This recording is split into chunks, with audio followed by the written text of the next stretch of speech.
Fáilte roimh go fáil mí mis Gaeilge. Welcome back to Let's Learn Irish.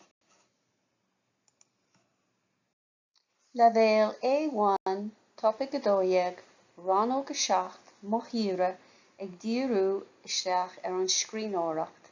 Level A1 topic 12 section 7 my vacation or my holiday focusing on writing. Agus le múna túra mí a lurg agus a thuairt faoi áit, focusing on seeking and giving opinions about a place. Like an bhuileog mothíre uait don Scríbhneoireacht seo, you'll need the handout My Vacation for this activity. There's a link to the handouts in the description box below. Mothíre, my vacation. Scríb abart faoi gach ceann de na rudaí atá sa chiorcal seo a leanas ag úsáid na nádíochtaí. Mar shampla, bhí na daoine cordúil. So write a sentence about each one of the things in the circle below using the adjectives. For example, the people were friendly. Agus an folklore sa chiorcal, na daoine, the people, an aimsir, the weather, an Taisteal, the hotel, an áit, the place, an bia, the food, an trá, the beach. Agus adíochtaí, deas, fuair, te, álinn, cordúil, fliuch, daoir, saoire, mór. Agus anois, come ceistena faoi na Laethanta saoire, bunaithe na habairtaí faoi cheist a héan thuas.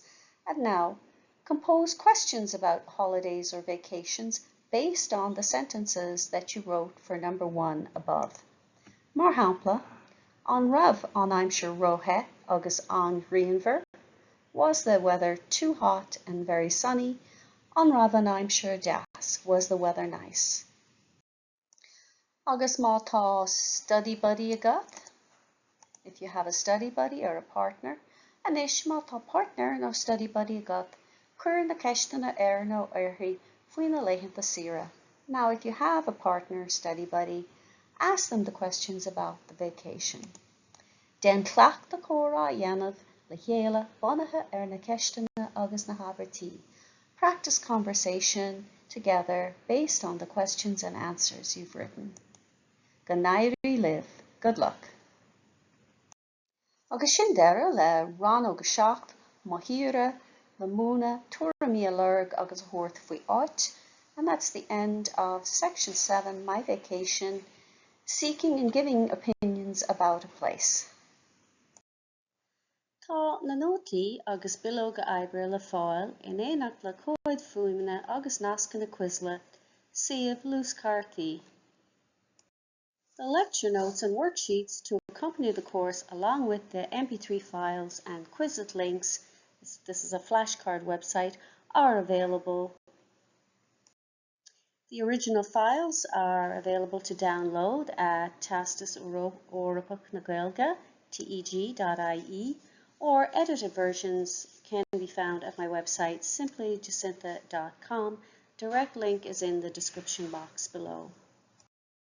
Míle buíochas the Theastas Eorpach na Gaeilge as cead a thuairt dom úsáid a bhaint as na háiseanna closamhairc atá le fáil a suíomh.